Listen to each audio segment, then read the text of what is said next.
Bienvenue dans Hackers, le podcast de ceux qui veulent changer de vie grâce au code, au freelancing et à l'entrepreneuriat. Je partage avec toi des conseils pour se lancer en freelance, des astuces pour apprendre à coder, des interviews de personnes inspirantes pour t'aider à atteindre tes objectifs de liberté. Le podcast est disponible sur toutes les plateformes. Pense à t'abonner pour ne rien rater. Au moment de passer en L3, je me suis dit, je sais vraiment pas ce que je veux faire. Ça m'intéresse pas du tout. On venait d'avoir les réunions pour travailler chez Pierre et Vacances. 35 heures par semaine pour un SMIC. J'étais en mode, waouh, du coup, je fais 3 ans d'études pour un peu plus que le SMIC à peine. Et pour travailler chez Pierre et Vacances. C'était pas du tout intéressant. Je me revois encore dans l'amphi à me dire, oh là là, c'est pas du tout ce que je veux faire. Dans cet épisode, j'ai invité Miguel, un abonné qui m'a découvert quand je faisais des vidéos sur les quais de Seine de Paris. Il n'était pas destiné à la base pour devenir développeur, il n'a absolument pas fait les études pour ça. Il nous raconte son parcours atypique, ses 3 mois chez THP, The Hacking Project, ses premières missions freelance directement après avoir fini son bootcamp, ses doutes, ses peurs, son syndrome de l'imposteur. Il est aujourd'hui freelance, nomade, il a parcouru de nombreux pays. Il nous parle depuis Taïwan en confinement depuis sa chambre d'hôtel. Sans transition, on démarre avec Miguel. Salut Miguel, merci d'avoir accepté mon invitation dans ce podcast. Comment ça va ? Eh ben écoute, moi ça va super mec, hein. Ça va très très bien et toi ? Super, ça va très bien. Alors j'ai voulu que tu passes sur ce podcast justement pour partager ton expérience de développeur et de nomade. Alors il faut que tu saches que tu es mon premier interviewé, mon premier invité en fait sur cette nouvelle version du podcast. Et je suis content de t'avoir parce que ça fait un petit moment qu'on était en discussion ensemble. On était en discussion sur Insta, ça fait un petit moment. Je crois que tu m'as découvert quand j'étais à Paris encore, il me semble. C'est ça, ouais, au tout début, c'était il y a de ça, ouais, 2 ans et demi, quoi. C'était avril-mai 2018. C'est là où je te découvre. Tu m'avais découvert sur quelle vidéo, là, ça m'intéresse, juste pour savoir. C'était sur les premières vidéos que tu faisais au bord de la Seine. Je sais plus de quoi tu parlais. Ah yes, tu d'accord. Ouais, ça date un peu un du peu. dev et de la freelance. Et du coup, c'est comme ça que je t'ai découvert. Super. Alors, est-ce que tu peux te présenter rapidement, nous dire qu'est-ce que tu as fait avant d'arriver là où tu en es actuellement? Tu as commencé par quoi? Quelle formation, etc. Ok, c'est parti. Du coup, je me présente. Donc, moi, c'est Miguel Sorin. J'ai 22 ans et ça fait maintenant 2 ans et demi que je suis développeur freelance, principalement sur du Ruby on Rails et aussi, ça m'arrive de faire de temps en temps quand même un peu de React, mais je reste quand même plutôt orienté back-end. Et donc, comment j'ai commencé? Eh bien, j'ai commencé tout simplement avec une formation qui s'appelle The Hacking Project. Donc, c'était un bootcamp de 3 mois. Et puis, à la suite de ça, je me suis lancé en freelance tout simplement. Super. Alors, c'est un bootcamp qui est en ligne ou en présentiel? Ça se passe où? Ça se passe comment? Alors du coup, The Hacking Project, c'est un peu spécial parce qu'en fait, il y a un peu les deux. Dans le sens où il n'y a pas de structure donnée, dans le sens où il n'y a pas de prof ni rien. Ça va être donc que du peer learning, donc c'est-à-dire que vous allez apprendre ensemble avec les élèves. En fait, ce qui se passe, c'est que vous allez être dans un groupe de 4 à 5 personnes et chaque jour, vous allez avoir donc une leçon le matin généralement et l'après-midi, vous allez avoir un projet à réaliser. Et vous avez dans la semaine généralement 2 à 3 projets qui sont dits validants et vous avez tout au long du projet, vous avez 3 vies. Si vous perdez vos 3 vies, vous n'avez pas le fameux sésame à la fin de la formation, le fameux diplôme, on va dire, certification. Et donc, après, ça s'articule de la manière suivante. Les gens soit se retrouvent les uns chez les autres, soit bossent dans des cafés, ou bien sur Paris à la Felicita, ou bien comme moi, je l'ai fait, par exemple, je le faisais depuis Poitiers, donc je le faisais complètement en ligne. D'accord, super, intéressant. Et du coup, il y a quoi? Il y a des technos en particulier? C'est plutôt du front, c'est plutôt du back? Vous repartez de zéro? C'est quoi en termes de Alors, techno du coup, là-dessus? au niveau techno, chez Technic Project, en fait, on va principalement se focus sur Ruby et Ruby on Rails. Donc, en fait, on va voir peut-être les 3 premières semaines qui vont être sur la découverte, on va dire, un peu de HTML, CSS, les 2 premières semaines, on va dire. Et dès 3e semaine, ça va être directement, on va partir sur du Ruby. Donc, on va commencer à apprendre, du coup, un langage de programmation, la programmation orientée objet, qu'est-ce que c'est que ce genre de langage, comment on l'utilise, toute la logique qu'il y a derrière. Et une fois que c'est fait, on va donc partir sur les frameworks. Donc, on va prendre un framework de Ruby un peu plus léger comme Sinatra. Puis après, on va passer sur du Rails. On va apprendre du coup à faire des choses avec Rails. Et à la fin des semaines de Rails, on va faire 2 projets, 2 assez gros projets validants. Le premier, c'est une boutique en ligne.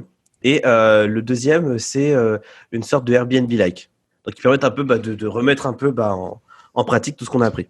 Et c'est des projets qui sont pour de vrais clients ou c'est des projets comme ça, on vous propose des projets qui partent Alors là pour le coup, ces deux projets-là de fin, en fait, non, c'est des projets génériques, on va dire, où on donne une consigne. Et puis à la fin, par contre, à la fin, pour valider justement le programme de THP, il faut faire un projet final. Donc un projet final, ça peut être donc un projet qui est proposé par la communauté ou par des entrepreneurs ou autres, ça dépend des gens et ce que les gens font. Et, euh, et après, du coup, il faut donc réaliser ce projet-là. On a 2 semaines pour le réaliser, pour réaliser un MVP. Ensuite, il est présenté et il est jugé par un jury. Et à la suite de ça, on sait si oui ou non, euh, on a obtenu du coup le fameux Sésame, la fameuse certification. Ok, c'est une certification, comment on dit, homologuée, validée par l'État, ou c'est un truc à eux, à titre personnel? Non, c'est un truc à eux. C'est plutôt pour se dire, voilà, bon, on a réussi. J'ai été au bout de la formation. Mon projet de fin a été validé. Mes compétences ont été validées par le jury. Donc voilà, c'est plus dans ce sens-là. Mais pour le coup, la certification montre quand même, par contre, le nombre d'heures qu'on a passé à apprendre le code. Ok. Et rappelle-moi, la durée de ce bootcamp, c'est 3 mois, c'est ça? C'est 3 mois, ça, c'est 3 12 semaines. mois. C'est 12 12 semaines semaines. intensives, Ok, ouais, du lundi au vendredi. vous apprenez beaucoup de choses en 12 semaines. Alors, en termes de prix, c'est cher le The Hacking Project. Pour les personnes qui nous écoutent, je pense Alors, qu'il y en aura peut-être qui seront intéressés. C'est de l'ordre de c'est quoi? sûr, c'est sûr, c'est sûr.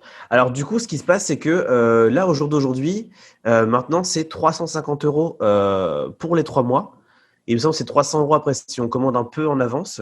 Et maintenant, il est aussi possible de le faire financer par le CPF, le Attends, compte, trois cent cinquante euros, c'est vraiment, ça me paraît vraiment pas cher. Oui, oui, c'est vraiment pas cher. Pour le coup, en fait, c'est vraiment en fait l'objectif de THP, c'était un peu disrupter un peu là, tout ce qui était dans le tech, qui se faisait déjà, par exemple, comme on prend le wagon, qui est à 3500 euros, Aeronac, qui est aussi dans les 3 000 à 4 000 euros, c'est à peu près les tarifs. Et justement, eux, bah, comme ils n'ont pas de structure et pas de professeur, ils peuvent du coup se permettre bah, du coup, de faire des tarifs qui sont beaucoup moins chers. Et c'est une approche qui est complètement différente, parce que là, pour le coup, c'est plutôt axé sur le peer learning et le fait que les élèves apprennent entre eux. Donc, c'est une approche qui est différente. Et même au tout début, moi, quand j'ai commencé THP, et quand je fais la session 4, eh bien, à l'époque, c'était complètement gratuit, dans le sens où, en fait, vous avez une caution à payer. Donc, moi, je vais payer une caution de 200 euros. Et si à la fin, je finissais THP en ayant fini le projet final, eh bien, je récupérais mes 200 euros. Ok, Bon, super. maintenant, c'est plus le cas maintenant. Ok, et les créateurs, c'est des Français derrière The Hacking Project Ouais, ou ouais, ça ouais, vient? ouais, Ouais. bah, derrière, du coup, il y a eu donc Félix Godet et Charles Daquet. Mais maintenant, il n'y a plus que Félix Godet et aussi Guillaume, donc qui est CTO maintenant de chez The King Project. Et ouais, ouais, donc c'est des Français. C'est des Français en fait qui ont créé The King Project en fait avec. En fait, ils ne savaient pas coder à la base. Et un jour, ils se sont dit, bah, ce serait bien qu'on apprenne à coder. Et ils se sont posés devant une formation qui s'appelle The Odin Project. Et donc, qui est une formation, on va dire, sur Rails. Et donc de là est venue du coup l'idée de The King Project. Ils se sont dit, bah, ça serait bien en fait que ce qu'on vient de faire, on était 3-4 à apprendre Rails ensemble en suivant ce programme-là. Bah, ce serait bien qu'on le fasse, mais pour vraiment être dev web et qu'on le fasse à plus grande échelle et d'une meilleure manière. Et du coup, c'est comme ça que The King Project est né. Super. Et du coup, tu me parlais aussi à un moment là, tu me parlais de la validation des projets par le jury, etc. C'est qui le profil? C'est les CTO de la boîte ou c'est des intervenants extérieurs? Comment ça se passe en fait? Alors en fait, maintenant, ce qui se passe, c'est que c'est des intervenants extérieurs et aussi des gens de la boîte. Alors ça dépend. Donc ça dépend. Les jurys sont souvent assez mixtes. En fait, on a souvent un intervenant extérieur, donc un professionnel, donc quelqu'un qui est dans le dev depuis assez longtemps, un dev senior, on a des devs qui ont 10, 15 ans d'expérience qui viennent valider nos projets, qui justement au niveau technique bah, vont être assez rigoureux et vont justement voilà pouvoir nous dire bah écoute tiens c'est bien, ça marche, mais bon tu vois là niveau technique t'as pas été assez rigoureux ici et ici et ici.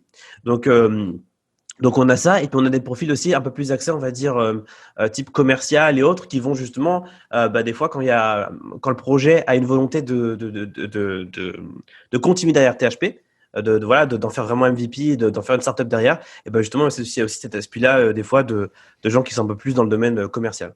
Mais oui, il y a D'accord. toujours des professionnels qui viennent valider justement les. Ouais. Et ils forment un peu à toute la partie un peu justement, tu disais commercial, peut-être entrepreneuriat, tout ce qui est éventuellement lancer une start-up, etc. Vous abordez un peu ces sujets-là ou ça reste au cas par cas? Non, pas pour le coup. Pour le coup, c'est vraiment axé vraiment que niveau code. Donc en 3 mois. Et ils ont un deuxième programme qui s'appelle donc THP Next. Et en fait, c'est 3 mois encore après donc THP Web, on va dire THP Code, où là vous apprenez donc Ruby on Rails, etc. Eh bien, on vous propose du coup 3 mois supplémentaires pour apprendre aussi bien React.js. Euh, mais aussi bien avoir de meilleurs process au niveau du travail d'équipe, des process dans une boîte, comment ça se passe. En fait, c'est une seconde partie de la formation qui est beaucoup plus professionnalisante, on va dire. Et vous allez apprendre bien plus de choses, bien plus de soft skills que vous aurez besoin en entreprise. Comme par exemple, comme tu parlais justement avec Git, justement, avec cette histoire de branche, justement, là, on va plus se voir en détail, justement, comment est-ce qu'on travaille bien en groupe et comment ça se passe, justement, en entreprise. Et, euh, et ouais, et donc aussi, bien sûr, React, comme je disais, du coup, ce qui fait qu'à la sortie des 6 mois de formation de chez The Hacking Project, vous êtes un développeur junior, même même au junior, dans le sens où vous êtes full stack, vous êtes vraiment full stack et vous avez vraiment comme une très bonne maîtrise de pas mal de compétences, je trouve.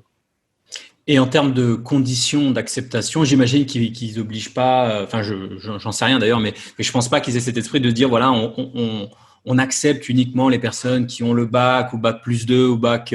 Comment ça se passe en fait sur le processus de recrutement des candidats? Enfin, il y a un process, il y a des choses à respecter ou c'est assez souple, assez libre, un peu comme 42 et ce genre d'école? Ouais. Alors, c'est donc assez souple dans le sens où, en fait, quand vous démarrez THP, vous avez les 3 premières semaines maintenant qui sont gratuites. Dans le sens où vous pouvez tester du coup bien THP pendant 3 semaines et c'est complètement gratuit. Et du coup, lors de ces 3 semaines-là, vous allez tout de suite voir du coup si vous êtes fait ou non pour la formation, si le rythme vous va. Parce qu'il faut savoir quand même que, comme je disais, c'est une formation qui est très intense. C'est du 8h, 17h, 5 jours par semaine et on ne s'arrête pas. C'est-à-dire que voilà, ça enchaîne, ça enchaîne, ça enchaîne. Ce qui fait que c'est pour ça aussi qu'on a un niveau après 3 mois et qu'on peut même prétendre à travailler en CDI ou bien en freelance c'est parce que pendant ces 3 mois, c'est très intense. Et justement, ça permet du coup ces 3 semaines-là de voir un petit peu le rythme, mais de voir aussi si le code on apprécie, si quelque chose qu'on aime bien faire ou non. Donc il n'y a pas vraiment de sélection à l'entrée, c'est que de la motivation. C'est voilà, on s'inscrit, on fait THP et puis voilà, on accepte tout le monde de tous les backgrounds. Pour le coup, moi, avant de faire THP, je faisais une fac de langue et avant j'avais fait un bac L. Donc pour vous Super. Bah, dire que je suis prédisposé à devenir dev. Hein. C'était exactement la question que j'allais te poser. Qu'est-ce qui est fait que tu en es venu à te reconvertir vers le dev, à aller vers The Hacking Project? Et oui, donc, qu'est-ce que tu faisais avant? Donc, tu disais, tu viens d'un bac L, c'est ça? C'est ça, voilà, Enfin, fac exactement. de langue. C'est ça, j'ai fait une LEA. Mhm. Donc j'ai fait une LEA anglais, portugais, chinois pendant 2 ans et demi. Et puis au moment de passer en L3, je me suis dit, je sais vraiment pas ce que je veux faire. Ça m'intéresse pas du tout. On venait d'avoir les réunions pour travailler chez Pierre et Vacances. 35 heures par semaine pour un SMIC. J'étais en mode, waouh, du coup, je fais 3 ans d'études pour un peu plus que le SMIC à peine. Et pour travailler chez Pierre et Vacances. C'était pas du tout intéressant. Je me revois encore dans l'amphi à me dire, oh là, c'est pas du tout ce que je veux faire. Et donc, j'ai fait le choix de redoubler. Donc, j'ai redoublé ma deuxième année pour me laisser un peu de temps. Et à ce moment-là aussi, ma copine partait en Espagne, en Erasmus, et moi, j'avais pas d'argent parce que j'étais étudiant. Et donc, je cherchais un petit job vite fait pour pouvoir me faire un peu d'argent. Et à l'époque, il y avait Deliveroo et Uber Eats qui sont arrivés. Et donc, avec ça, je me suis dit, c'est cool, je pourrais me faire de l'argent assez rapidement. Donc, j'ai commencé à me lancer un peu sur le web. Et je sais pas si tu connais, mais il y avait un mec qui faisait pas mal de vidéos à l'époque, c'était Harry JMG, qui du coup, lui, est freelance. Et justement, il commençait juste à devenir freelance, etc. Et tout, à parler de freelancing. Et là, je vois une vidéo où il dit devenir freelance et gagner 400 euros par jour. Et là, je vois cette vidéo, je me dis, waouh, c'est beaucoup quand même, parce que je voyais mes courses que je faisais à 3-4 euros la course, j'étais en mode 400 euros par jour. Ça m'a l'air d'être trop beau pour être vrai. Au départ, je me suis dit, voilà, c'est l'arnaque, c'est un petit peu comme le MLM ou ce genre de choses. Enfin, si c'était si facile, ça se saurait. Puis j'ai fait mes recherches, j'ai commencé à regarder un petit peu, à découvrir Malte. Et là, je me suis dit, ah ouais, en fait, non, c'est la réalité. Les gens sont payés 400 euros par jour en freelance, c'est une normalité. Et après, du coup, justement, j'ai découvert ta chaîne et je me suis dit, ah, mais en fait, si, c'est possible. Et donc, par hasard complet, en fait, en regardant sur le site de l'incubateur de ma ville de start-up, parce que justement, il y avait une réunion Deliveroo, donc je voulais y aller, je tombe du coup par hasard sur du coup The Hacking Project et je vais là-bas et je leur dis, voilà, est-ce qu'on peut devenir développeur freelance à la fin de la formation? On me dit oui. Et je suis embarqué pour 3 mois et après, je deviens freelance. Super, excellente reconversion. Juste à titre pour savoir, comme ça, t'es resté combien de temps chez Deliveroo et Uber en termes d'expérience? Enfin, ça t'a Je fait suis quoi? resté quoi, 2 mois? Deux mois, Je d'accord. suis resté 2 mois et demi, un truc comme ça, 2 mois et demi. Ouais, le temps Chose de comme faire ça. la transition et de décider de passer à autre chose. Eh ben super. On va avancer sur la partie un peu pour comment dire sur la partie pas techno, mais on va dire tu es resté donc 3 mois chez donc The Hacking Project. On va dire, tu me Ouais. dis que vous avez fait pas mal de projets, que tu étais assez rapidement, enfin vous étiez assez rapidement, on va dire formé, à l'aise, etc. Combien de temps toi t'estimes, on va dire, combien de temps au bout de combien de temps, pardon, tu t'es senti, on va dire, à l'aise pour partir bosser à la fin de The Hacking Project? Est-ce que tu te sentais déjà à l'aise directement à la fin Alors, ou t'as mis une alors période avant de te dire non, je me que sentais pas du tout à l'aise et je pense que c'est le cas de toutes les personnes qui se forment après des bootcamps, même je pense aussi après une école d'ingé, parce que bah en fait on se dit on sait rien, on n'est pas encore assez à l'aise sur les choses, etc. et tout. Et justement, il y a vraiment ce syndrome de l'imposteur qui fait surface, dans le sens où moi 3 mois avant, je travaillais à Uber Eats et j'ai gagné 4 euros par course, et là on me dit bah, Miguel, voilà, tu vas gagner entre 350 et 400 euros par jour. Donc là, je me disais, mais attends, mais mon travail ne vaut pas ça, je suis un imposteur, etc. Et donc, j'étais pas à l'aise, mais bien heureusement, j'avais quelque chose qui faisait en sorte que je n'avais pas le choix, c'est que j'avais cruellement besoin d'argent. Et du coup, je n'avais pas le choix que de me faire violence et de continuer. Et dans le sens où il faut se dire que, en tant que développeur, lorsque vous avez démarré pour être, que ce soit en CDI ou en freelance, je pense qu'à n'importe quel moment, vous ne vous sentirez pas à l'aise. Parce que vous avez encore jamais fait ça. Vous avez encore jamais fait ça. Et puis, c'est vrai quand même que on est dans un métier où, eh bien, on a la chance de soit de longues études, par exemple, à bac+5 ou même en sortant tout seul, de pouvoir accéder à des sommes d'argent quand même qu'on ne peut pas accéder, nulle part ailleurs, qu'on ne voit nulle part ailleurs. Des sommes comme 400, 500, 600 euros par jour, c'est des sommes astronomiques qu'on ne voit nulle part ailleurs. Et justement, je pense que bah, ça vient de là, ça vient de ça. On n'a pas forcément la légitimité, etc. et tout, de demander ces sommes-là, bah, du fait que bah, on vient juste d'être fraîchement formé, quoi. yes, c'est vrai que j'ai un programme qui accompagne les freelances et il y a une partie coaching et on travaille beaucoup sur cet aspect-là, sur le fait que, enfin moi personnellement, avec Charlot aussi qui m'accompagne sur la partie coaching, on voit beaucoup de profils de freelance qui ont du mal, qui se sentent pas légitimes comme ça pour augmenter leur TJM. Au début, ils sont là, ils disent 250, 300, alors qu'ils Mhm. ont le profil, ils ont le nombre d'années d'expérience suffisant pour demander des 400, des 500, peut-être même voir des 600 dans certains domaines vraiment pointus. Et c'est vrai que c'est quelque chose qu'on a assez souvent quand on démarre. J'avais une petite question du coup. Combien de temps t'as mis à partir du moment où tu as terminé The Hacking Project pour démarrer ta première mission? Alors, est-ce que tu es passé par la case salariat déjà, une sous-question ou Pas du pas? tout. Direct Pas du tout, freelance. pas du tout, ouais. Directement freelance. Et je ferai juste une petite parenthèse à ce que je disais Vas-y. justement par rapport au fait que bah, les gens ne sont pas forcément à l'aise à demander ces sommes-là. C'est aussi, je pense, dû au fait que bah, lorsqu'on devient dev, lorsqu'on fait un bootcamp par exemple, on est 3 mois avec entouré des personnes qui savent coder. Tout le monde autour de nous pendant 3 mois sait coder, ça devient une normalité. Et justement, je pense que de ce fait-là, on a tendance à ne pas remettre un peu bah, les choses à leur place et se dire, bah en fait non, coder c'est une compétence qui est très très rare et moi je sais le faire. Certes, les gens autour de moi savent le faire, mais on est une infime partie du marché de l'emploi. Et on est une infime partie sur toute la France. Et du coup, je pense que des fois, c'est bien de remettre un peu ces ordres de grandeur-là Yes, et de voir que ouais, on a des compétences qui sont très très carrément. rares pour le coup. Ouais, tout à fait. Euh, et du coup, tu me disais donc combien de temps j'ai mis pour trouver ma première mission. J'ai mis, je pense, 3 semaines, Trois trois, semaines quatre en semaines. sortant. 3, 4 semaines. Alors là, Mais tu vas. pourquoi? Ouais, vas-y, je te laisse. Mais pourquoi? Parce que en fait, moi, quand je suis rentré à THP, je me suis dit, j'ai pas le temps j'ai pas de temps à perdre. C'est-à-dire, sorti de THP, il faut que je trouve une mission le plus rapidement possible pour gagner de l'argent et pouvoir payer mon loyer. Donc, Brûler tes navires, comme on dit. c'est ça, C'est-à-dire que t'as voilà. pas Et eu le donc, choix, du quoi. coup, pendant THP, je me renseignais énormément sur mais, comment bien démarrer en freelance. Il y a 2 ans et demi, je trouve qu'il y a beaucoup moins de ressources que maintenant. Maintenant, il y a quand même beaucoup plus de ressources pour bien démarrer, comment bien se faire un LinkedIn, etc. et tout, les plateformes. À l'époque, je tombais sur un post de Harry GMG qui disait bah, très simplement, voilà, alors déjà, il faut avoir un LinkedIn propre, il faut avoir au moins 500 relations, il faut avoir un Malte propre, etc. et tout. Et déjà, quand vous avez fait ça, vous avez fait 80% du travail. Donc, j'ai créé mon entreprise, etc. et tout déjà derrière.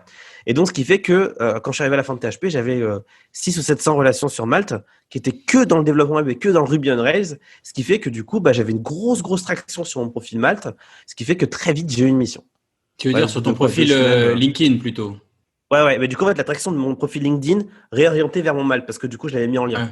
Ok, super. Et donc tu disais, donc tu as trouvé directement quasiment assez rapidement, c'est plutôt bien, enfin, c'est génial même, j'ai envie de dire. Et justement, j'aimerais bien que tu parles un peu aux personnes, parce que alors c'est un truc qui revient sans cesse, moi j'arrête pas de l'entendre, et j'aimerais bien que ce message passe à un maximum de personnes, parce que j'ai énormément de personnes dans ma communauté qui me disent, ouais Mike, tu parles souvent tu vantes un peu le système d'aller en freelance, etc. Ouais. Mais non, c'est pas possible d'être freelance directement. Il faut passer par la case salariat, CDI, se faire une expérience pendant 2, 3 ans. Et au bout de 2, 3 ans, peut-être que tu pourras aller en tant que freelance. T'en es la preuve que on peut aller directement en freelance. Qu'est-ce que tu penses? Je pense que tu me contrediras Ah oui, pas. pour moi, c'est complètement possible. C'est complètement possible. Par contre, parce qu'en fait, moi, je pense que ça demande quand même de prendre un peu ça avec des pincettes, dans le sens où, quand on démarre comme ça en freelance, en sortant d'un bootcamp de 3 mois et qu'on est assez junior, on ne pourra pas faire toutes les missions.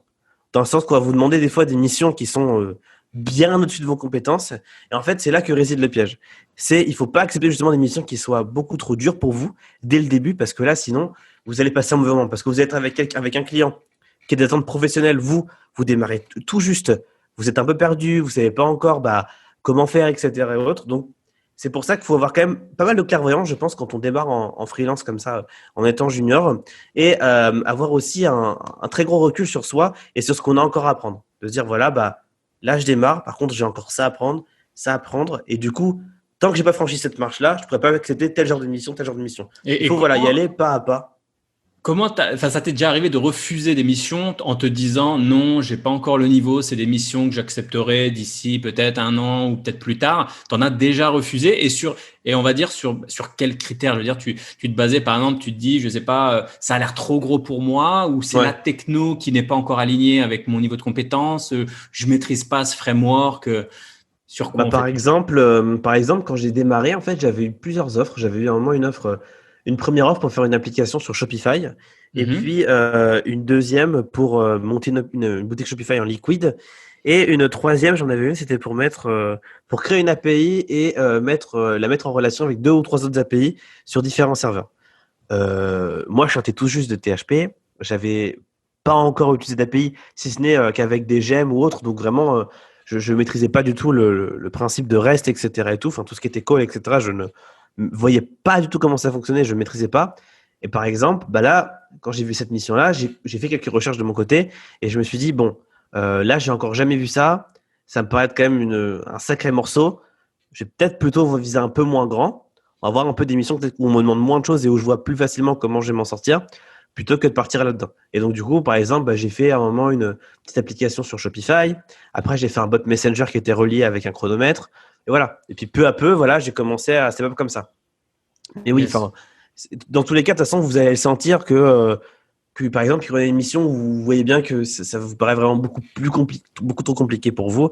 Ça va vous sauter aux yeux dès le début, de toute façon. Yes. Donc toi, tu as eu plutôt une recherche en termes de... Si on devait aborder un peu ta stratégie, tu as plutôt été, on va dire, tu as été plutôt, comment dire, tu allé prospecter des clients ou tu as plutôt attendu qu'on te contacte sur Malte? Comment ça s'est passé? Est-ce que tu avais une stratégie ou pas? Ou à part, je veux dire, Alors, du bien coup, sûr, accepter beaucoup de contacts sur ouais. LinkedIn.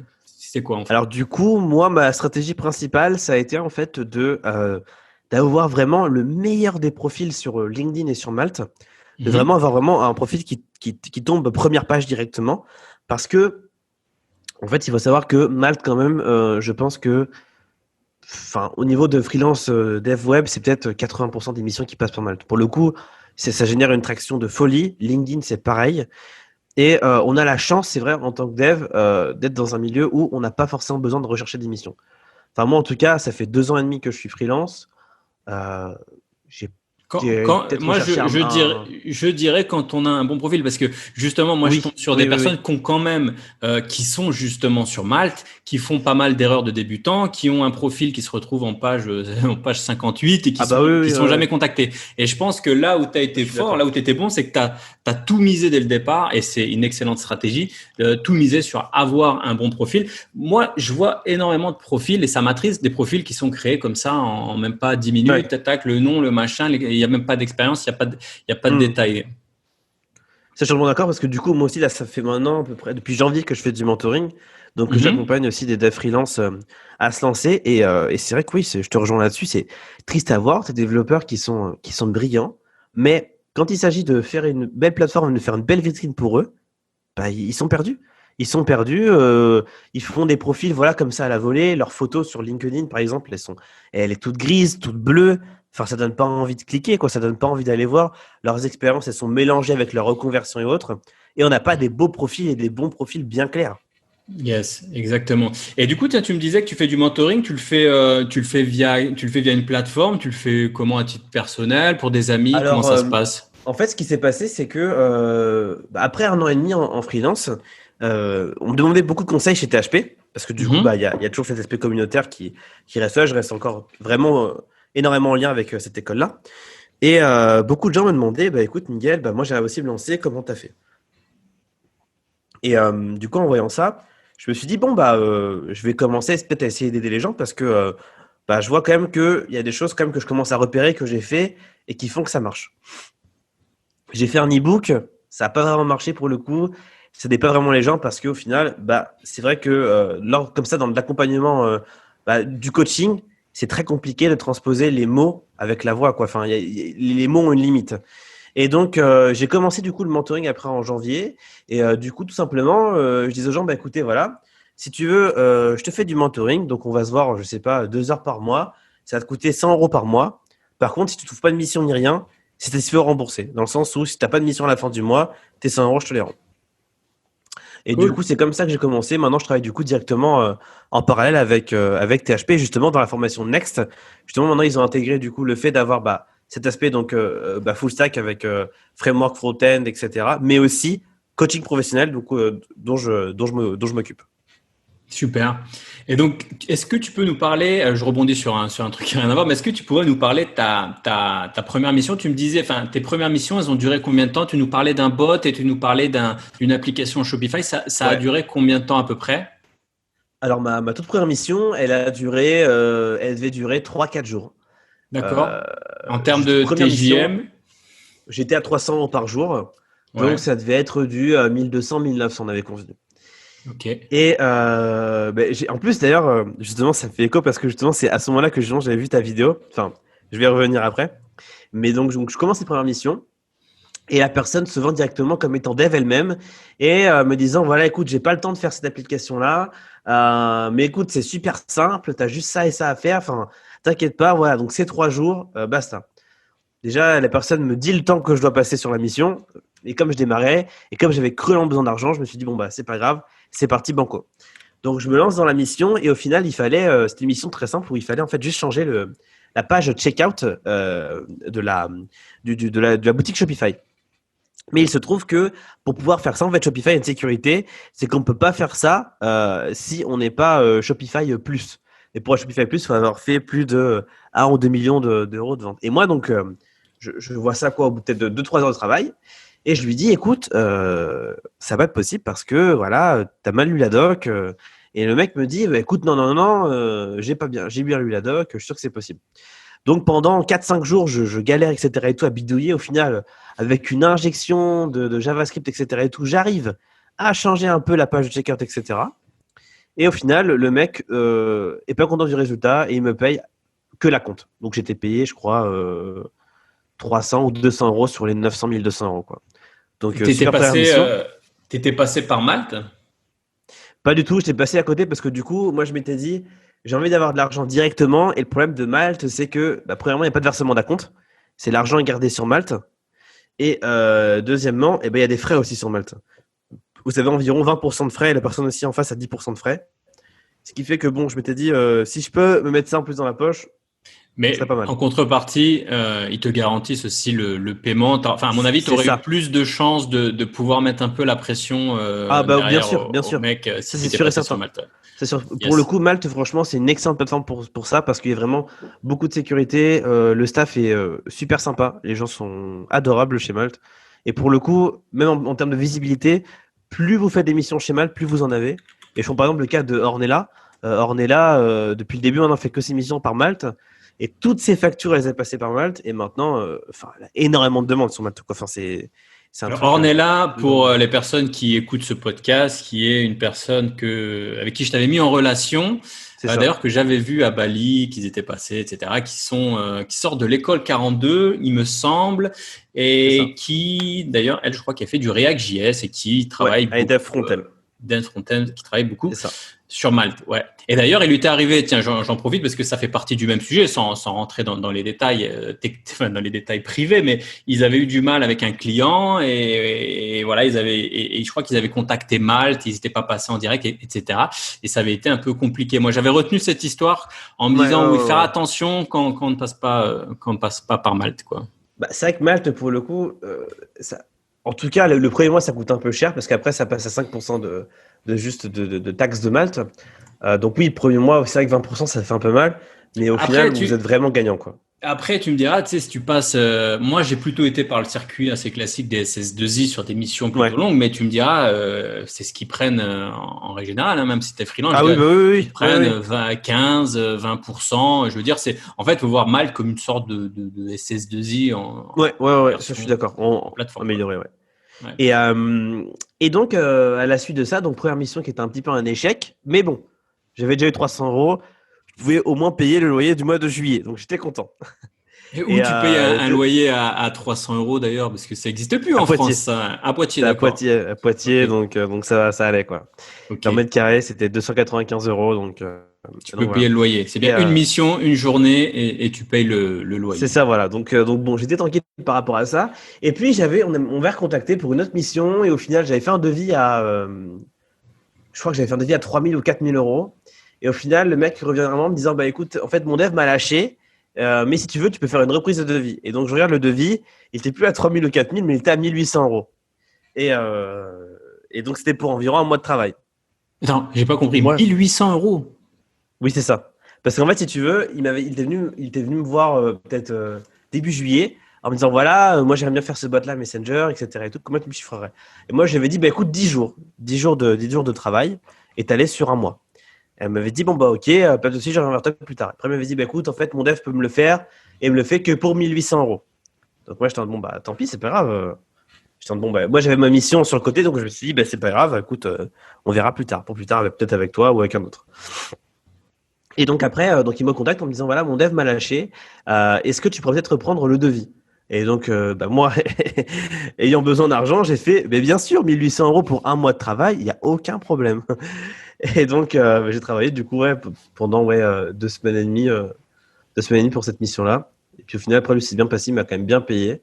Et puis voilà, et justement, justement, après ces deux grosses galères, j'étais en mode un peu, ouais, la freelance, c'est quand même compliqué peut-être. Et je me disais, en vrai, peut-être que je vais juste démarcher à fond des gens là sur ma ville, etc. et tout, leur faire des landing pages pour 300 balles la landing page, et puis au moins je serai tranquille, j'aurai pas de problème.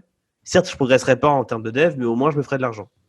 Et justement, là, j'ai vu ta vidéo où tu parlais justement de la bouteille de ketchup, que tu disais justement, bah, CR7 pendant l'Euro qui marquait pas de but, et que quelqu'un m'avait dit, bah écoutez, vous marquez pas de but, etc. et tout, c'est pas normal, et qui disait, ouais, bah c'est quand même une bouteille de ketchup.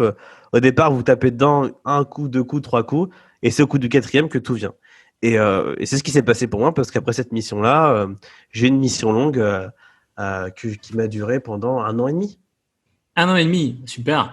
C'était quoi la mission? C'était sans Je rentrer dans travaillais les du détails coup du client. Ouais. je travaillais pour Souchaio, qui est une boîte de comptabilité américaine, qui est fondée par deux So- Français. Sofayo, tu Souche, dis? Souche, ouais, SUSH.io. Ok. Et donc, j'ai bossé pendant 1 an là-bas, un an et demi. Et en fait, je bossais directement avec le CTO. Et le CTO, il cherchait quelqu'un pour le remplacer en termes techniques, parce que du coup, il ne voulait plus faire son job de CTO. Il voulait devenir vraiment que CIO et pouvoir du coup lancer d'autres projets à côté. Et donc, du coup, bah, il a décidé de me former. Donc, il m'a formé pendant 3-4 mois au techno, parce qu'il faut savoir que c'était un gros projet sur lequel je rentrais. C'était un projet qui avait déjà 5-6 ans derrière lui, donc avec plusieurs machines communes entre elles sur AWS. Donc, voilà, quelque chose d'assez solide, quoi. En termes de Et donc, voilà. techno, toujours sur du Ruby et les technos que tu Techno, ouais, toujours maîtrisais. sur du Ruby, ouais. Toujours sur du Ruby, Sinatra, Rails, et puis beaucoup, beaucoup, beaucoup, beaucoup d'API. Et du coup, ça a bien formé aux API, et puis, et vraiment, pour le coup, très bonne mission. Ok. Et ça, donc là, pour le coup, j'imagine que c'était en remote ou pas? T'es pas allé aux US? Ouais, la boîte était située où? Ah oui, alors pour le coup, faut savoir aussi, c'est que moi, toute mission, depuis que j'ai commencé la freelance, juste une seule, j'ai toujours tout fait en full remote. Yes. Eh ben, j'ai Euh, envie de te dire que t'es presque, enfin, t'es bien chanceux parce que j'ai beaucoup aussi de freelance qui prennent parfois même des coachings avec moi, etc., et qui me disent, mais ouais. mec, elles sont où toutes ces missions en remote? Eh bien, toi, bah, t'es la preuve qu'on peut trouver directement des missions rapidement et des Ah oui, missions oui, c'est en pas. remote. En fait, moi, généralement, j'utilise un petit stratagème.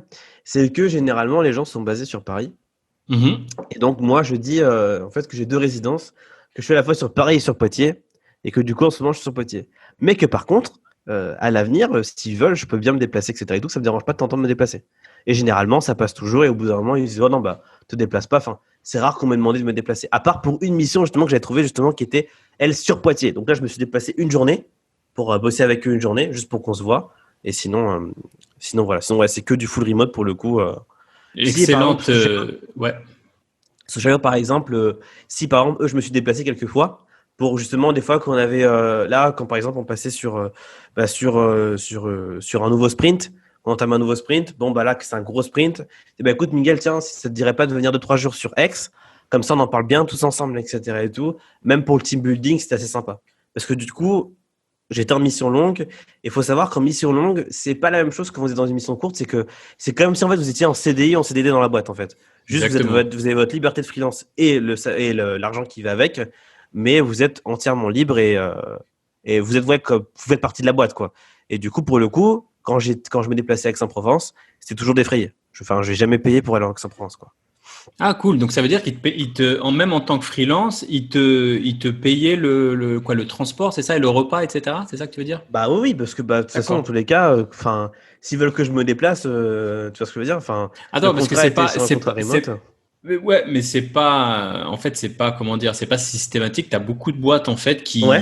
qui laissent les freelances, enfin, pour qui comment dire, les frais de transport, de bouffe, etc., c'est à la charge du freelance. Moi, par exemple, à titre, Ah ouais, enfin, non, pas avec eux.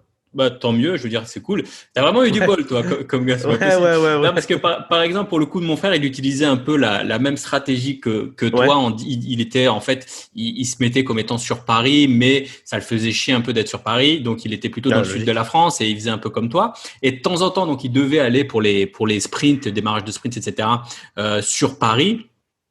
Par contre, il était obligé de se prendre un abonnement TGV, etc., ou je sais plus ce qu'il prenait, et c'était effectivement à sa charge. Mais bon, c'est cool que tu aies pu avoir ça. Après, je pense que ça Euh, dépend comment le contrat est négocié aussi de base, quoi. Si c'est ouais. vraiment un contrat qui est de... Parce que là, par exemple, avec Fabien, c'était avec de Souchayo, c'était du full remote. Et voilà, il me dit, C'était, bah c'était écoute, spécifié dans le contrat dès le départ que ça serait full remote. C'était non, non, marqué. non, bah, Non, même c'est pas marqué pas. dans le contrat, mais on était d'accord là-dessus. Ouais, vous étiez Parce que de d'accord toute façon, lui, il avait là-dessus. pas de bureau ni rien, il avait pas de bureau, il travaillait de chez lui, donc il avait pas à me faire travailler dans son salon, tu vois, avec lui et ses enfants, Yes. quoi. Donc non, il n'y a Ok. pas de souci. Donc bonne expérience finalement pour toi. On va dire un peu plus d'un an dans une Ouais, mission ouais, ouais. J'ai travaillé ouais, longue. 1 an et demi, 2 ans quasiment avec eux. Parce que du coup, ça s'est arrêté en novembre. Ah, en novembre de l'année dernière. Du coup, ça s'est arrêté en novembre de l'année dernière. La Un mission an. s'est arrêtée. Donc j'étais resté de septembre jusqu'à novembre. Donc ouais, 1 an et quelques mois. Et puis après, ils ont fait appel à moi en février. J'ai refait une mission en février pour eux. Voilà. Et puis bah, du coup, là, on devait reprendre là en septembre, mais avec le Covid, malheureusement, quelques soucis. Mais du coup, pour le coup, ce qui est bien, c'est que ça reste un de mes clients que j'ai sur le côté, mais qui, dès qu'il a un besoin, fera appel à moi. D'accord. Donc toi, si je te posais la question, tu es plutôt mission courte ou mission longue? Je pense enfin, tu es plutôt sur de la mission longue ou courte? C'est quoi tes Bah, préférences moi, je suis là-dessus? plutôt sur la mission longue. Pourquoi? Parce que même au niveau du paiement, je trouve que c'est bien mieux et bien plus simple parce que sur la mission courte, généralement, vous allez être payé entre guillemets au projet, à la réalisation. Bien, on va dire par exemple, tiens, bah, voilà, Au moi, j'ai une forfait, quoi. boutique en ligne. C'est ça, au forfait. Et même si vous dites, voilà, bah, je vais prendre 10 jours pour le faire, bon, bah, au bout des 10 jours, c'est terminé. Alors que quand vous êtes dans une mission longue, c'est des projets qui sont un peu plus flous, dans le sens où vous allez avoir, par exemple, des intégrations à faire, etc. Donc, vous donnez du travail tant qu'il y en a en donné, mais vous n'avez pas de deadline, on va dire, tarifaire, quoi. Dans le sens que des fois, moi, t'as pas cette pression de te dire que si tu dépasses les 10 jours ou les X jours que t'as spécifié, bah, ça sera pour ta pomme, en gros, tu voilà, seras perdu. exactement. Là, quand tu es en régie, en fait, bah, tu es payé à la journée, peu importe ce que tu fais C'est comme si sur t'étais le en projet, CDI en quoi. CDD, quoi. Ouais. Tu te pointes au taf, 8 heures, hop, tu finis à 18 heures et puis terminé, quoi. Puis t'as fini ta journée, quoi. Exactement. Et Donc puis, ça, t'as pour le pas coup, ouais, je trouve ce, ça vraiment beaucoup mieux. et t'as pas non plus ce stress de toujours te courir derrière les nouveaux clients, te dire quel sera le Ouais, ouais, prochain client, quelle ouais, ouais, sera ouais. la Ah, pour prochaine. le coup, ouais. Même chose même avec le client, la relation est vraiment beaucoup plus saine parce qu'il y a beaucoup moins de stress. Le client, il sait ce qui va se passer, etc. et autres. Toi aussi, et il y a généralement très peu de surprises, quoi. Et en règle générale, je dirais qu'on est plutôt sur des clients qui sont un peu plus qualifiés, des Oui, clients qui s'y connaissent c'est sûr. mieux en IT, qui s'y connaissent mieux en gestion de projet, qui savent ce qu'ils Ouais, veulent.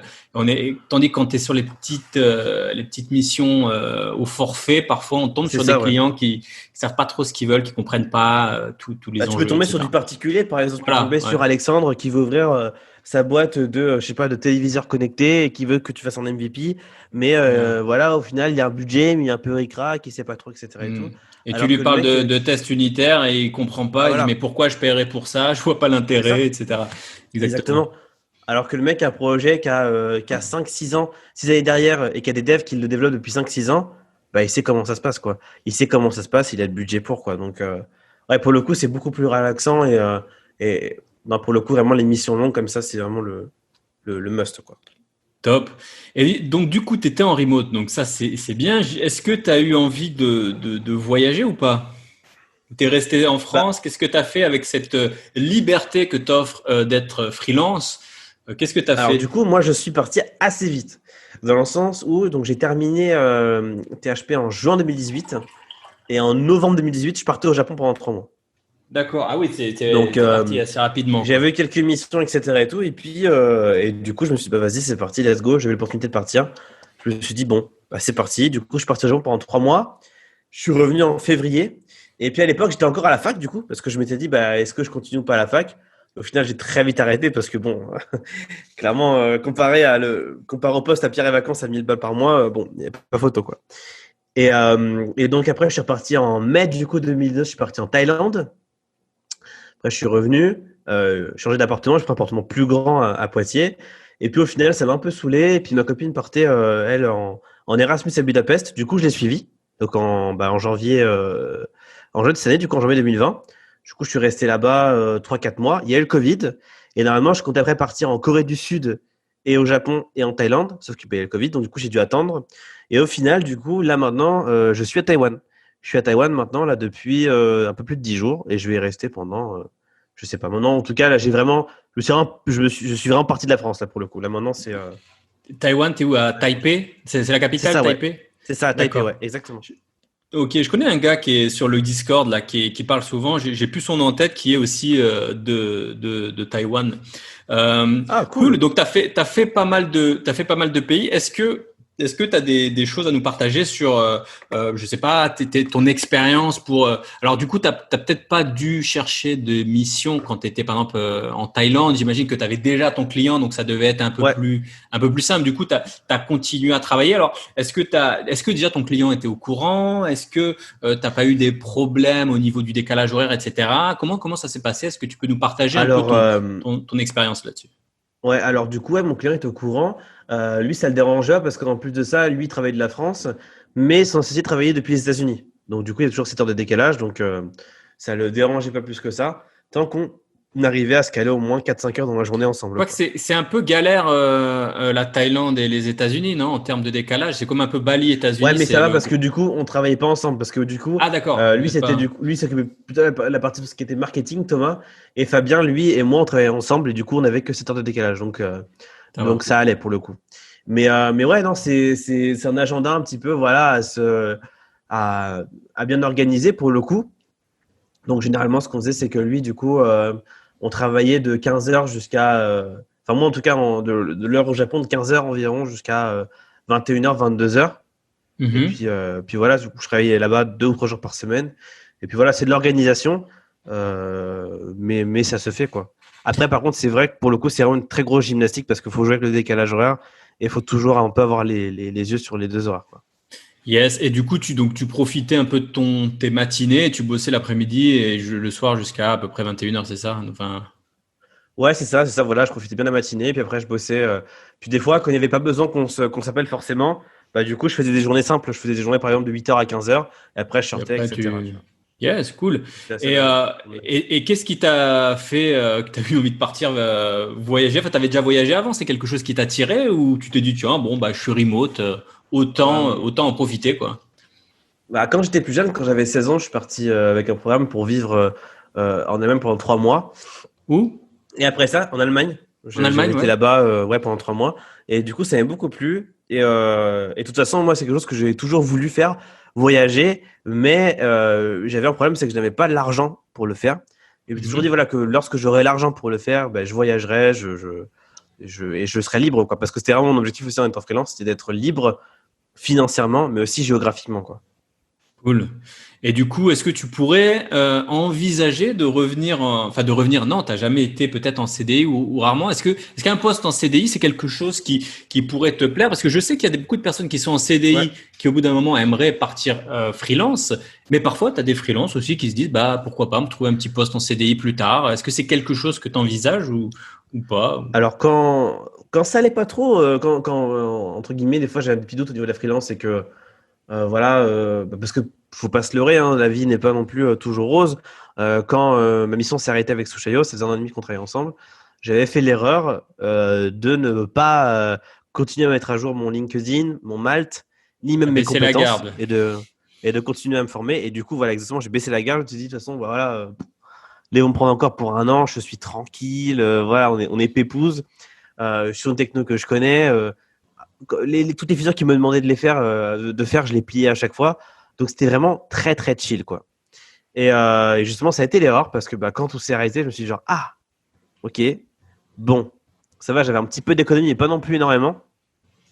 Mais du coup ouais là pour le coup c'était un petit coup de stress. Je me suis dit oula faut vite que je retrouve une mission etc et tout parce que bon bah voilà, il faut manger quoi. Ils t'ont pas prévenu un peu à l'avance? Généralement, ils te préparent un peu la Si fin de si mission, un mois ou deux. ils m'ont prévenu genre 1 mois avant quoi. Un mois avant? Ouais. Donc j'avais 1 mois on va dire 1 mois et demi de battement pour pouvoir voilà essayer de me retourner un petit peu. Et justement, à cette époque-là, je me suis dit, bon, ok, est-ce que je vais retrouver des missions freelance? Que c'était pas juste de la chance que j'ai eu de la trouver, que j'ai eu de trouver cette mission-là. Pourquoi pas partir en CDI? Et justement, on m'a fait des offres pour travailler à Doctolib à Paris, dans leur nouveau bureau. Et là, pour le coup, c'était une offre qui était vachement alléchante, pour le coup, parce que bah, le cadre était super sympa, la techno de folle, vraiment, les gens et tout. Mais le gros X, ça a été la ville, quoi. C'était la ville, le fait de me dire que je vais devoir bosser 35 heures là-bas dans la boîte, bon, ça Paris, m'a bien refroidi, ça quoi. t'emballe pas plus que Oh non, ça. non, Paris, enfin, en fait, j'aime autant Paris que je déteste Paris. C'est-à-dire que Paris, c'est très joli, mais Paris, c'est tellement un enfer pour y vivre, quoi. Le métro, les voitures de partout, les gens, enfin, c'est pas agréable, quoi. Enfin, tu t'es stressé quand t'es à Paris, quoi. T'es comme mon frère. Moi, j'aime bien Paris. C'est vrai que bosser quand t'as toutes les galères du métro, etc., c'est un peu relou, mais c'est une ville que j'aime bien. Et En donc, fait, t'es moi, comme je mon pense que frère. Paris, ce qui est très bien, c'est quand t'as un scooter et que tu peux te déplacer tout seul sans prendre le métro. Ça, Voilà. t'as pas à prendre le métro à Paris, c'est trop bien, quoi. Ou alors quand tu bosses pas loin, que t'as pas trop de Ouais. métro à faire. Moi, à un moment, tu vois, j'étais à Hôtel de Ville, je bossais sur les Champs-Élysées. J'avais quoi, 3, 4 stations, tu vois. Ça, c'est le top parce que bon, voilà, au pire, tu prends un Vélib, tu rentres chez toi en 20 minutes. Ouais, tu vois, ça, c'est C'est agréable cool. pour le coup. Mais quand Mais tu te après, je sais retrouves à pas. l'autre bout de Paris, c'est vrai que ça, ou en banlieue, parfois tu peux partir Ouais. aussi sur des missions loin en Ah, bah là, banlieue. c'est une horreur, hein. Vu Là, sur par contre, Puto. moi j'ai déjà eu ça, c'est pas fou. Cool. Et du coup, donc là, en ce moment, donc tu restes sur Taïwan. Qu'est-ce que tu vas faire là? C'est quoi la suite pour toi? Tu restes à Taïwan ou tu découvres Euh, ou Bah, du coup, moi, la suite pour moi, c'est un peu de voir comment ça se passe, comment je me plais. Moi, je suis adepte du slow traveling, c'est-à-dire que moi, j'aime Rocher, pas ouais. rester une semaine ici, une semaine là-bas, une Mm. semaine là-bas. De toute façon, maintenant, avec le Covid, c'est plus possible de le faire. Mhm. Donc non, je peux bien me poser à Taïwan, voir comment les choses me plaisaient. Et puis, voilà, de voir si la vie me plaît ici. Peut-être Alors, après, si ça me plaît pas, je rebougerai en Thaïlande ou en Corée du Sud alors toi qui ou aimes à pas Bali, hein, trop, qui sait. bah ouais, bah bienvenue. Toi qui aimes pas trop la ville, Taïwan, ça doit être bien Alors, speed comme ville. j'adore la ville, mais je n'aime pas Paris. Je C'est pas m'explique. pareil. C'est par exemple Tokyo. Tokyo, je suis tombé amoureux avec cette ville. Tokyo, Ah, pour moi, j'adore aussi. c'est excellent. Enfin, vraiment, J'adore cette ville. C'est-à-dire que voilà, c'est l'énergie de partout, il y a des choses à faire de partout, c'est merveilleux, t'as des buildings qui sont magnifiques, t'as des choses à faire tous les jours, t'as des coins dans la ville que tu peux découvrir tous les jours. Enfin, c'est fou. Et c'est pratique, quoi. C'est pratique. Les transports sont super pratiques, c'est super propre. Les gens sont sympas, il n'y a pas de risque, etc. Et tout, il n'y a pas de, il y a pas de mauvaise odeur, tu vois. Les métros sont à l'heure. C'est ça qui est Oui, bien. c'est ça D'ailleurs, aussi, tu tu sais vois. que j'avais vu une news comme quoi sur le Shinkansen, là, le TGV japonais, la Ouais. moyenne sur 2019 ou même depuis les 5 dernières années de retard, c'est plus ou moins 15 secondes, quoi. Tu vois, en moyenne. Alors, je veux Ah dire, oui, c'est oui, pas non, le mais c'est RER A hallucinant, hein. à C'est Paris. hallucinant. Ah non, ouais, pour le Ah, coup, et c'est ouf. c'est tellement plaisant, je trouve. Et quand tu retournes à Paris, que le métro, ça pue la pisse, que dans les rues, il y a des poubelles de partout, que tu as des terrasses de 3 centimètres carrés, que les gens sont Ah. fous sur la route, que tu vas te faire écraser à chaque passage piéton, limite. Je t'avoue que, bon, tu vois. Moi, ce qui Ah, m'avait pour le fait coup, moi, je suis très, très, halluciner hein. au Japon, c'était la propreté des toilettes dans le Ah métro. ouais, hein, Je veux dire, c'est incroyable. jamais ça me Oui, viendrait à oui. l'idée d'aller aux toilettes dans les métros parisiens. Enfin, il y en a même pas, je Ouais, crois, parce ouais. que, enfin voilà, ça serait, Oh, mais ça, même c'est s'il y en horrible, c'est avait, un carnage, hein. j'irais même pas dedans. Mais ce qui est bien, alors, au Japon, tu peux aller dans les toilettes du métro, c'est aussi propre Ah qu'il y a ouais, des toilettes c'est ça. d'hôtel, quoi. Ça sent bon, t'as le petit jet, etc. et tout fait nickel, quoi. Et C'est pour le coup, moi, hallucinant. je me rappelle qu'une fois, justement, j'étais dans le métro et j'avais des gros problèmes de ventre, j'étais très malade, etc. Et je me suis dit, là, c'est pas possible, faut vraiment que j'aille aux toilettes. Et là, je me suis dit, oh là là là. Là, j'ai commencé à avoir toutes les visions de toilettes publiques que j'avais eues en France. Tu vois, je me suis dit, Mais oh non, oui, mais c'est pas possible. oh, quelle horreur. Et je me dis, bah, allez, faut que j'y aille. Et là, je rentre, c'est nickel. Je tombe genre, mais what?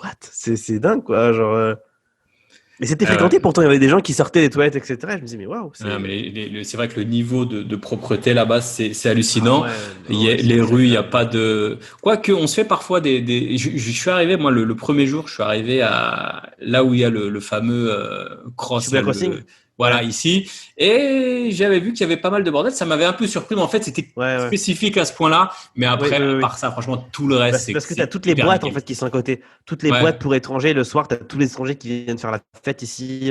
C'est pour ça que ouais, des fois, c'est pas très. Enfin, mais sinon, tu prends toutes les Mais autres ça rues reste à chaque fois. Oui, très voilà. localisé, on Si va on dire. compare par exemple à Paris, bon, il n'y a pas Ah bah photo oui. quoi. Genre, Ah non, mais c'est clair, c'est clair. Bon, bah on va arriver bientôt à la fin de ce podcast. En tout cas, je te remercie d'avoir accepté l'invitation.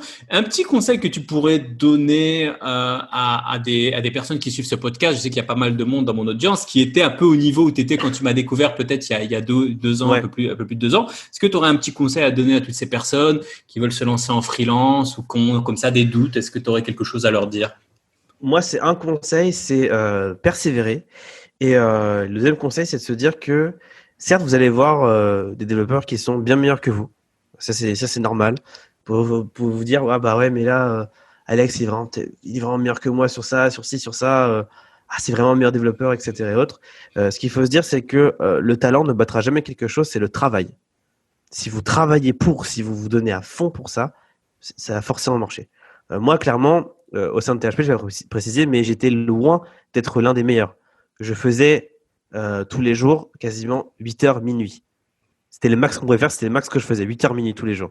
Alors qu'il y en avait qui faisaient 8 heures, 11 heures, et à 11 heures, même midi, c'est fini le projet. Et pourtant, j'ai continué, j'avais aucun background dans la tech, je venais d'une licence en langue, j'ai fait un bac L, il n'y a rien qui me prédisposait à ce métier-là, mais j'ai pas lâché, j'ai continué, j'ai travaillé pour, et maintenant, voilà, maintenant ça, les choses marchent pour moi, Dieu merci, mais voilà, c'est mon maître mot, c'est persévérer et travailler. Rien n'est Super, bah, impossible. je pense que ça va motiver du monde. Et une dernière question pour terminer ce podcast. Est-ce que tu aurais une ressource, alors que ce soit un livre, un podcast, une chaîne, à recommander quelque chose, à recommander pour, je sais pas, bah, pour que ce soit lié au milieu de la tech, freelancing, tout ça, ou même, peu importe, un livre, un bouquin, peu importe, quelque chose à Moi, recommander. j'ai une ressource qui est assez bateau, on va dire, mais que je vous recommande très très fortement, que je conseille à beaucoup de gens qui veulent se lancer dans le développement web et même à parfaire leurs connaissances. C'est les roadmaps je sais plus comment il s'appelle. Je sais pas si tu vois de ce que je parlais, la roadmap for developers. Ouais, ouais, je l'ai déjà vu cette roadmap qui te montre un peu le parcours, les technos, les choses à apprendre Ouais, pour arriver. bah Tu vas être front-end, pour le, back-end, etc. Ouais. c'est ça, ouais. Pour le coup, Si tu retrouves la ressource, ça ouais, serait intéressant de nous la donner. je l'ai, voilà, c'est sur roadmap.sh, roadmap.sh. Et vous avez du coup après les choix back-end, front-end. On a même DevOps qui est en train de sortir. Et même il y a même une roadmap aussi sur React. Donc, Super. Et ben c'est génial, vraiment c'est pour quoi? moi très complet, hyper intéressant. Et ben je la mettrai en commentaire de ce podcast. Et ben je te remercie Miguel d'avoir répondu à toutes mes questions. Je te souhaite bon courage pour ton confinement parce que tu es encore en confinement. Il te reste combien de jours exactement dans ton C'est hôtel? ça, voilà, j'ai une quarantaine à finir là. Il me reste encore 5 jours de quarantaine avant de pouvoir profiter de Taïwan et de la vie ici sans Covid. Ok, bah écoute, bon confinement et puis je te dis à bientôt sur les routes. Peut-être qu'on se recroisera à Yes, yes, Bali yes. ou à Taïwan avec plaisir. Allez, ciao Mike, merci beaucoup. Ciao. Si tu as aimé cet épisode, pense à le partager et à mettre un avis sur Apple Podcast. Cela te prendra 1 minute, tu n'auras à le faire qu'une seule fois et cela m'aidera à le faire connaître. Si tu veux continuer l'aventure Hackers avec moi, bien sûr, abonne-toi.